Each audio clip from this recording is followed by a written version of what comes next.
Hello दोस्तों, आप सभी का स्वागत है हमारे चैनल मैथ्स मसाला में। और आज हम क्लास 9th का एक्सरसाइज 1.2 पढ़ने वाले हैं। तो आइए स्टार्ट करते हैं 1.2 को। लेकिन 1.2 के क्वेश्चन को लगाने से पहले इसके कुछ महत्वपूर्ण तथ्य हैं, उसको देख लेते हैं। तो पहला जो पॉइंट है ये आपका है वास्तविक संख्याएं। इसमें एक ही पॉइंट है, वास्तविक संख्याएं। तो वास्तविक संख्याएं क्या होती हैं? तो वास्तविक संख्याएं जो है वो एक साथ ली गई सभी परिमेय संख्याओं और अपरिमेय संख्याओं का संग्रह होता है। यानी कि परिमेय और अपरिमेय जब दोनों संख्याएं मिल जाती हैं तो वो बन जाती हैं वास्तविक संख्याएं। आप ऐसे भी कह सकते हैं कि सभी परिमेय संख्याएं वास्तविक संख्याएं हैं और सभी अपरिमेय संख्याएं भी वास्तविक संख्याएं हैं। लेकिन क्या सभी वास्तविक संख्याएं परिमेय संख्या होती है? जी नहीं, क्योंकि सभी वास्तविक संख्याएं परिमेय संख्या नहीं होती, उसमें से कुछ संख्याएं अपरिमेय भी होती है। और क्या आप ऐसा कह सकते हैं कि सभी वास्तविक संख्याएं अपरिमेय संख्या होती है? तो जी नहीं, आप ऐसा भी नहीं कह सकते, क्योंकि सभी वास्तविक संख्याएं में आपको कुछ परिमेय संख्या होगा और कुछ अपरिमेय संख्या होगा। तो आशा करता हूं आप इस तथ्य को समझ गए होंगे। अब चलते हैं अपने क्वेश्चन की तरफ। तो दोस्तों, क्वेश्चन से पहले आप इसका थोड़ा एग्जाम्पल हम देख लेते हैं। परिमेय संख्या तो आपने पढ़ा था कि P/Q के रूप में हम लिख सकते हैं। तो कोई भी संख्या जैसे 2 है तो 2/1 हो गया, 7/6 हो गया, 9/5 हो गया। ये मैंने आपको पिछले वीडियो में बता दिया है, यानी कि एक्सरसाइज 1.1 में आपको मैंने, और जो पहला वीडियो था महत्वपूर्ण तथ्य वाला, उसमें भी मैंने आपको परिमेय संख्या विस्तार से बताया है। तो अगर आपने नहीं देखा है तो डिस्क्रिप्शन में मैंने लिंक दे दिया है, आप जाके देख लेना। आज हमारा जो पढ़ने का टॉपिक है वो है अपरिमेय संख्याएं, जिसमें मैं स्टार लगा देता हूँ। अपरिमेय संख्याएं वो संख्याएं होती हैं जिसको हम P/Q के रूप में लिख ही नहीं सकते।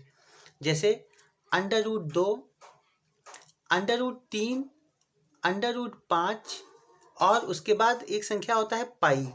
पाई आप पढ़ेंगे। अच्छा, पाई का मान होता है 22/7, ये आप ध्यान रखना। तो 22/7 जो है वो होता है परिमेय संख्या। यदि आप 22/7 लिखते हैं तो वो आपका परिमेय संख्या होगा। लेकिन यदि आप केवल पाई लिखते हैं तो वो आपका होगा अपरिमेय संख्या। चलिए, और एक संख्या जैसे आप 0.101001 ऐसी संख्या लिखते हैं और ये संख्या बढ़ती जाती है, तो इसको भी आप P/Q के रूप में कभी नहीं लिख सकते। तो ठीक है, अब चलते हैं क्वेश्चन की तरफ। तो दोस्तों, पहला क्वेश्चन है एक्सरसाइज 1.2 का। कहता है नीचे दिए कथन सत्य हैं या असत्य हैं, कारण के साथ अपनी उत्तर दीजिए। पहला क्वेश्चन कहता है प्रत्येक अपरिमेय संख्या एक वास्तविक संख्या होती है। अभी मैंने आपको समझाया, प्रत्येक अपरिमेय संख्या यानी कि जितनी भी अपरिमेय संख्या है पूरी की पूरी एक वास्तविक संख्या होती है। तो इसका आंसर क्या होगा? इसका आंसर होगा सत्य। देखिए यहाँ पे लिखा भी है आंसर, आप इसका देख लीजिए। लेकिन फिर भी मैं आपको इसका कारण बता देता हूँ, क्योंकि पूरी की पूरी अपरिमेय संख्या वो सब वास्तविक संख्या होती है। तो ये आपका सत्य हो जाएगा। दूसरा ऑप्शन कहता है संख्या रेखा का प्रत्येक बिंदु √m के रूप में होता है, जहां m एक प्राकृतिक संख्या है। तो देखिए, ये आंसर आपका होगा असत्य। अब असत्य क्यों होगा? क्योंकि अंडर रूट पे जो है, जो भी संख्या रेखा होती है उस पे सभी वास्तविक संख्याएं ही निरूपित की जा सकती हैं। आप अंडर रूट का आप नहीं लिख सकते, ठीक है।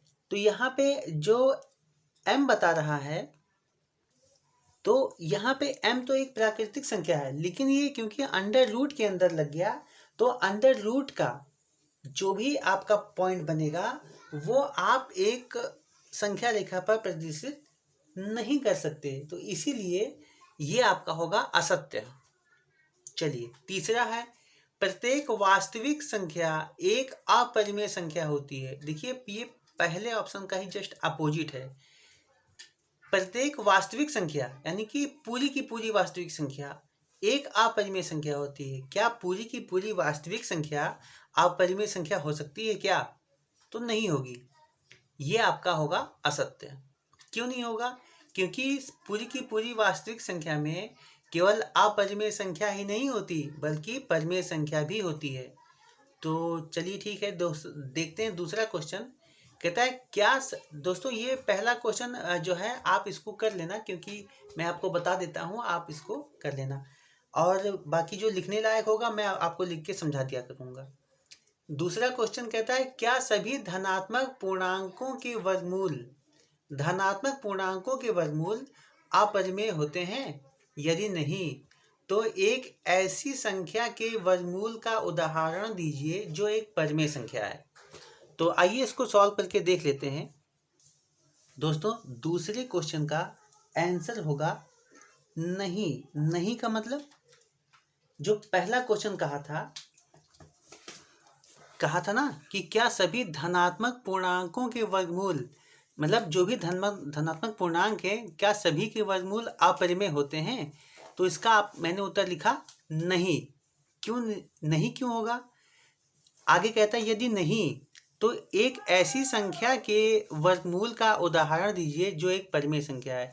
हमको एक ऐसी संख्या लिखनी है कि और उसका वर्गमूल निकालना है कि वो एक परिमेय संख्या मिल जाए। तो देखिए ऐसी बात नहीं है, आप इसका आंसर जानते भी हैं लेकिन आप अभी कंफ्यूज हैं। तो ध्यान से देखिएगा, यहाँ पे लिखता हूँ √2 √3 ये आपका अपरिमेय संख्या है। लेकिन क्या √4 जो है इसका आप वर्गमूल निकालेंगे तो कितना आएगा? तो इसका वर्गमूल आएगा आप जानते हैं निकालना, फिर भी मैं आपको बता देता हूँ। √2 × 2 यानी कि आएगा केवल 2। और 2 क्या है? 2 हमारा है परिमेय संख्या। तो यही आपका आंसर हो जाएगा। लेकिन आपको मैं और बता देता हूँ √9 √16 √25 √36 ऐसे करके √81 √100 √144 बहुत सारी ऐसी संख्याएं हैं जो आपका क्या होता है, जो आपका परिमेय संख्या होता है। इसका वर्गमूल यदि हम निकालेंगे तो हमको क्या मिलेगा? हमको मिलेगा 3। 16 का वर्गमूल निकालेंगे तो मिलेगा 4। 25 का निकालेंगे तो मिलेगा 5। 36 का निकालेंगे तो 6। 81 का निकालेंगे तो 9 9 81। 100 का निकालेंगे तो 10 2 100। 144 का निकालेंगे तो 12 होगा। तो ये सब आपका जो भी संख्या मिला ये क्या है? ये परिमेय संख्या है। √2 का निकालेंगे तो कुछ पॉइंट में उत्तर आएगा, ठीक है, तो वो आपका अपरिमेय संख्या होगा। जैसे अगर √2 का निकालें तो हमको क्या मिलेगा? 1.414 डैश डैश डैश। तो ये जो मिला तो इसको तो ये तो हमारा अपरिमेय संख्या है, क्योंकि यहाँ भी हमने महत्वपूर्ण तथ्य में भी पढ़ा है और यहाँ भी आप देख लीजिए। तो ये आपका 1 पॉइंट में आ गया, यानी कि ये आपका अपरिमेय है। तो आपका आंसर हो गया। चलिए अब देखते हैं अगला क्वेश्चन। दोस्तों तीसरा क्वेश्चन है, कहता है दिखाइए कि संख्या रेखा पर √5 को किस प्रकार निरूपित किया जा सकता है। साथियों बहुत ही बढ़िया क्वेश्चन है। मैं आपको इसको सिखा के ही दम लूँगा और आप ध्यान से केवल देखना कि मैं कर क्या रहा हूँ। तो √5 को हमें संख्या रेखा पर दर्शाना है। तो आइए देखते हैं कैसे होगा। तो दोस्तों हमको √5 को संख्या रेखा पर दर्शाना है, √5 को। तो यहाँ पे इस 5 को क्या हम 2 का वर्ग लिख सकते हैं और +1 लिख सकते हैं? लिख सकते हैं ना। 2 दूनी 4 और 1 5। अब आप ये मत कहना कि √ कहाँ गया, क्योंकि √ को हम नहीं दर्शा सकते। तो दर्शाना तो है हमें, लेकिन हम क्या करेंगे, हम इसको किसी तरीके से सॉल्व करते हैं जो कि सही तरीका है। तो अब देखिए 2 का वर्ग और +1 यानी कि 2। ये आपको हम क्या करेंगे, अब यहाँ पे आपको एक लाइन खींचना है। लाइन भी ऐसा खींचिए, ध्यान से देखिए, आप ऐसा लाइन खींचिए कि इसका जो इकाई है वो थोड़ा बड़ा रहे, यानी कि यहाँ से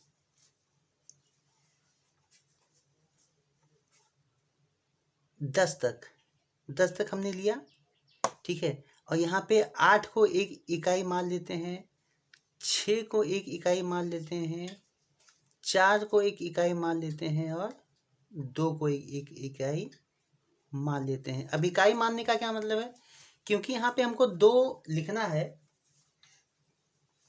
तो यहाँ पे हम लिख देंगे इसको, यहाँ पे ध्यान से देखिएगा, 0 यहाँ पे आ जाएगा, 1 2 3। अब क्योंकि यहाँ पे 2 है ना, तो 2 के बाद में ही √5 आएगा, 2 और 3 के ही बीच में रहेगा। कहाँ रहेगा अभी हमको नहीं पता, अभी आगे निकालेंगे। यहाँ पे जो बिंदु लगा है तो आपको पता है ये आपका है पूर्णांक संख्या, तो यहाँ पे आपका -1 लग जाएगा। आगे से हमें कोई यहाँ पे आपका -2 हो जाएगा, इधर से कोई मतलब नहीं है, यहीं पे हमको देखना है। देखिए ये आपका 0 है, ध्यान से, और ये आपका 2 है। यहाँ पे हम पहले कितना चलेंगे, 2 इकाई। हम पहले कहाँ पे रहते हैं, 0 पे रहते हैं ना, तो अब यहाँ पे हम चलेंगे 2 इकाई, तो 2 इकाई हम चलेंगे, 0 से 1, 1 से 2। अब 2 इकाई हम चले, यहाँ पे आप पहुँच गए। उसके बाद कितना हमको चलना है, 1 इकाई। 1 इकाई कहाँ चलेंगे, तो 1 इकाई हम 90 अंश की डिग्री पे ऊपर की ओर चलेंगे। यहाँ पे भी लाइन खींच लेते हैं, बिल्कुल सीधा होना चाहिए, ध्यान दीजिएगा, गलत ना होने पाए। ऐसे खींच लिया। अब हमको कितना चलना है, 1 इकाई चलना है। 2 इकाई यहाँ पे चल चुके हैं, 1 इकाई हम चलेंगे इसके ऊपर, यानी कि ध्यान से देखिए, हमने 2 सेंटीमीटर को 1 इकाई माना है, 2 सेंटीमीटर यहाँ पे हमारा, ये हमारा हो जाएगा 1 इकाई। साथियों आपको समझ में आ रहा है? अगर नहीं आ रहा है तो आप कमेंट बॉक्स में हमें कमेंट करके बताइए। चलिए ये आपका हो गया, यहाँ तक आप समझ गए होंगे। अब हम क्या करेंगे, इस 0 से और इस बिंदु को हम मिला देंगे। ध्यान से समझना, 0 से और इस बिंदु को हम मिला देंगे, बिना मिस्टेक किए हुए काम करिएगा तो बिल्कुल सटीक आंसर आएगा। ये आपका मिल गया। अब ये आपका क्या है, ये आपका √5 है। अब हम देखिए ये कंपास का यूज़ करते हैं। अब हम क्या करेंगे, इस 0 पर इस बिंदु को रख लेंगे और इस बिंदु को यहाँ पे मिला लेते हैं। अंधेरा हो जाता है, इसको यहाँ पे मिला लेते हैं। ये समझ में आ रहा है दोस्तों? अब क्या करेंगे, यहाँ पे इसको मिलाए, यहाँ पे इसको मिलाए। अब मिलाने के बाद क्या करना है, हमको इसको नीचे की तरफ खींचना है, नीचे की तरफ। तो यहाँ पे आप क्या करेंगे, नीचे की तरफ ऐसे खींच दें। खींच दिया आपने। अब आपको क्या मिला, थोड़ा सा आपको धुंधला दिख रहा होगा क्योंकि मैंने पेंसिल का यूज़ किया है।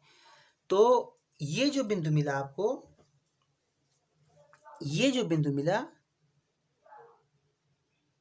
ये बिंदु, ये आपका क्या है, ये आपका संख्या रेखा पर √5 है। तो √5 का मतलब होता है कि आप जब √5 निकालेंगे, इसका वैल्यू निकालेंगे, तो आपको मिलेगा 2.236। ठीक है, 2.236। तो जब आप इसको आप बहुत ही बारीकी से आप अध्ययन करेंगे तो आपको 2.236 यहीं पे मिलेगा। तो ये आपका संख्या रेखा पर निकल गया। चलिए अब चलते हैं अगले क्वेश्चन की तरफ।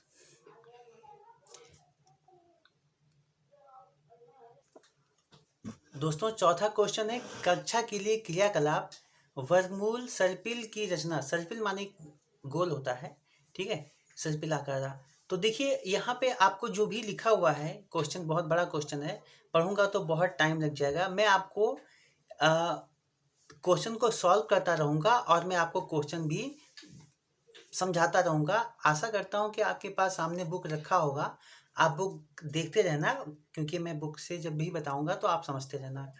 यहाँ पे देखिए थोड़ा ये समझ लीजिए, बिंदु 0 P1 P2 P3 Pn तक गया है ना, प्राप्त कर लेंगे और उन्हें मिलाकर √2 √3 √4 डैश डैश को दर्शाने वाली एक सुंदर सर्पिल प्राप्त कर लेंगे। तो ठीक है, हमको प्राप्त करना √4 तक, तो हम √4 नहीं, हम √5 तक आपको करके दिखाएंगे। ठीक है, ताकि आपको बिल्कुल भी परेशानी ना हो और आप अच्छी तरीके से समझ लें। दोस्तों, हमको यहाँ पे निकालना है, इस बार मैंने यहाँ पे पेन का यूज़ किया है। अगर आपको क्वेश्चन नंबर 3 समझ में नहीं आया होगा तो आप कमेंट बॉक्स में कमेंट करना, मैं आपको दोबारा पेन से मतलब यूज़ करके मैं आपको दोबारा समझा दूंगा। एक वीडियो मैं आपको स्पेशल उसके लिए बना के दे दूंगा। तो चलिए आइए चलते हैं आंसर नंबर 4 की तरफ, और ये आपका अंतिम क्वेश्चन है। तो देखिए, हमको यहाँ पे कहा गया है कि √2, √3, √4 आप निकाल के दिखाइए। तो √5 तक हम निकालेंगे 4। ठीक है, तो आइए चलते हैं, इसको सॉल्व करके देख लेते हैं। तो देखिए, सबसे पहले इसमें इम्पॉर्टेंट होता है इकाई। आपको इकाई लेना है, तो इकाई का मतलब आप 1 सेंटीमीटर लेंगे तो वो आपका 1 इकाई होगा। आप 2 सेंटीमीटर लेंगे तो वो भी आपका 1 इकाई होगा। आप 3 सेंटीमीटर या 4 सेंटीमीटर का भी 1 इकाई ले सकते हैं। तो हम क्या करेंगे साथियों, हम करने वाले हैं 5 सेंटीमीटर का एक इकाई लेने वाले हैं। जी हाँ, 5 सेंटीमीटर का। आप ध्यान से देखना, आपको समझ में आएगा। 5 सेंटीमीटर का क्यों ले रहे हैं, क्योंकि जितना बड़ा होगा उतना ही साफ दिखेगा भी। लेकिन 5 सेंटीमीटर के लिए यहाँ पे हमको करना पड़ेगा, यहाँ पे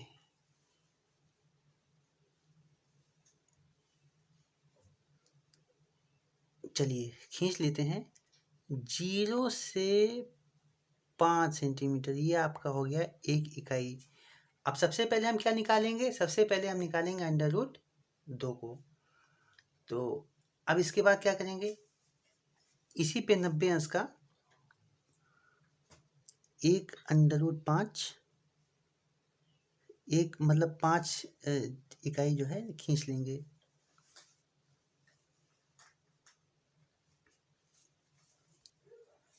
दोस्तों, अगले पेज में जगह नहीं सेट हो पाया था, इसीलिए मैंने नए पेज में किया।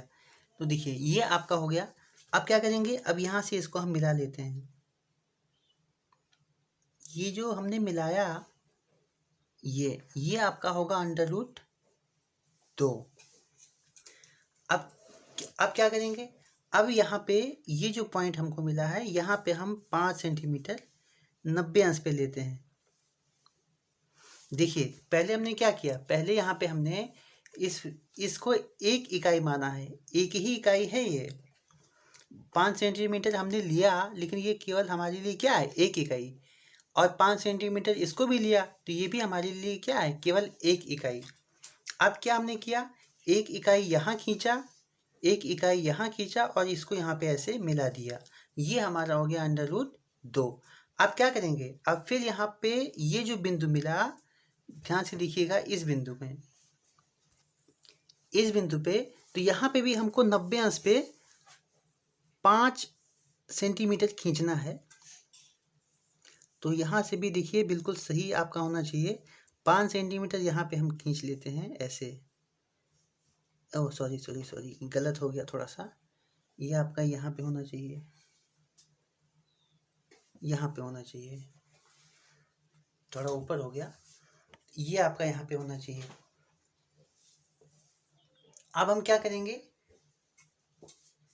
अब यहाँ पे ये जो बिंदु मिला हमको, इस बिंदु से और इस बिंदु को यहाँ पे मिला देंगे। जैसे √2 को यहाँ से यहाँ मिलाया था, वैसे ही इसी बिंदु से हम इस बिंदु को मिला देते हैं। तो आइए मिला देते हैं ऐसे। ये अब देखिए, ये आपका बन गया ये आपका √3 बन गया। अब दोस्तों क्या करेंगे, अब यहाँ ये जो 90 अंश हमको मिला, इस 90 अंश पे फिर यहाँ पे हम क्या करेंगे, ऐसे ध्यान से करिएगा, कहीं गलत ना हो जाए, बहुत प्रकाश हो जाता है यहाँ पे। तो ये देखिए, आप बिल्कुल सीधा आप इसको यहाँ पे ऐसे लिखिए, इस बिंदु पे मिला के, और 5 सेंटीमीटर का हमने 1 इकाई माना है। तो हम क्या करेंगे, यहाँ पे इस 5 सेंटीमीटर से फिर हम एक यहाँ पे सेंटीमीटर यहाँ तक खींच देंगे। ऐसे खींच दिया हमने, थोड़ा सा रह गया है तो थोड़ा सा के लिए बिल्कुल भी मिस्टेक नहीं होना चाहिए, बिल्कुल एक्यूरेट होना चाहिए। अब देखिए यहाँ पे हमने ऐसे खींच दिया तो बहुत बड़ा 5 सेंटीमीटर हमने बहुत बड़ा ले लिया था, लेकिन चलिए बन रहा है तो बन जाने दीजिए। 90 अंश पे लिया है तो यहाँ पे आपका ये जो बना 5 सेंटीमीटर यानी कि 1 इकाई। अब देखिए यहाँ पर भी ये 1 ही इकाई है, यहाँ पर भी ये 1 ही इकाई है। अब क्या करेंगे, यहाँ से ये वीडियो में पूरा आएगा भी नहीं, इस बिंदु से और इस बिंदु तक हम क्या करेंगे, इसको मिला देते हैं। तो आइए मिलाते हैं। यहाँ पे इसको रखेंगे और यहाँ पे ऐसे मिला देते हैं। ये आपका हो गया √4।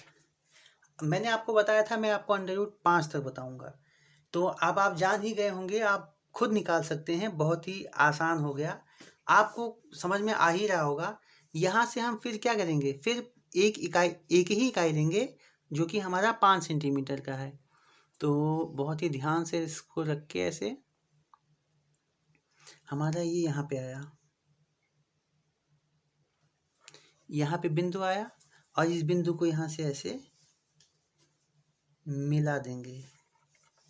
ऐसे मिला दिया, ये कितना है, ये भी हमारा 1 ही इकाई है। अब क्या करेंगे, अब इस बिंदु से और इस बिंदु को मिला देते हैं। यहाँ पे रखेंगे इसको और इसको यहाँ पे और इसको ऐसे मिला देते हैं। तो दोस्तों ये हमारा बन गया √5। तो यहाँ पे आपको मैंने √2, अच्छा अब इसको आप √1 भी ले सकते हो, क्योंकि √1 का मान 1 ही आएगा। तो हमको ये इसको तो हम उसको नहीं लिखेंगे, हमको वो निकालना ही नहीं था, हमको निकालना था √2, 3, 4 और 5। कुछ ऐसी आकृति आपकी बनेगी।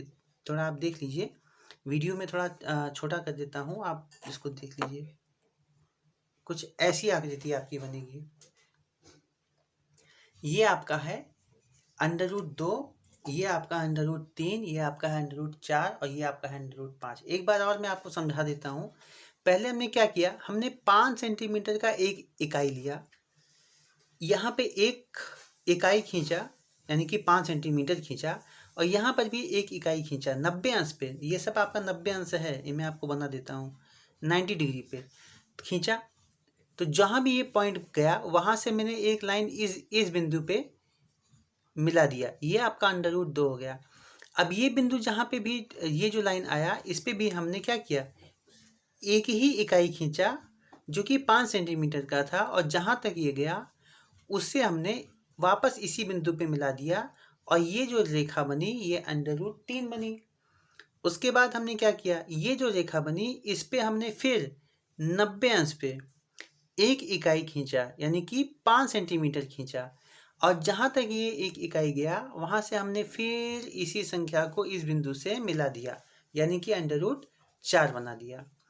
फिर हमने क्या किया, हमने फिर ये इस संख्या रेखा पर 90 अंश पे एक इकाई खींचा यानी कि 5 सेंटीमीटर खींचा, और यहाँ से जो रेखा मैंने फिर क्या किया, इस पॉइंट पे मिला दिया जो कि हमारा √5 था। अब आप यहाँ पे √6 भी निकाल सकते हैं, 7 निकाल सकते हैं, 8 निकाल सकते हैं। छोटी इकाई लेंगे तो छोटे में बन जाएगा, बड़ी इकाई लेंगे तो बड़े में बनेगा, क्योंकि क्वेश्चन में भी आपका कहा गया है कि कागज़ की एक बड़ी शीट लीजिए।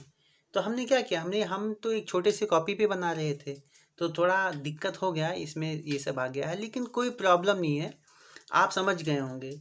तो आशा करता हूँ आपको ये वीडियो अच्छा लगा होगा। अगर आपको ये वीडियो अच्छा लगा है तो हमारी वीडियो को सब्सक्राइब कीजिए, और हमारे चैनल को सब्सक्राइब कीजिए, हमारी वीडियो को लाइक कीजिए, और अधिक से अधिक इस वीडियो को शेयर कीजिए। और हाँ, यदि आपको संख्या रेखा निकालना नहीं आया है तो आप हमें कमेंट कीजिए, मैं उस पर एक स्पेशल वीडियो बना के आपको दे दूँगा। तो साथियों, आज के लिए बस इतना ही। धन्यवाद।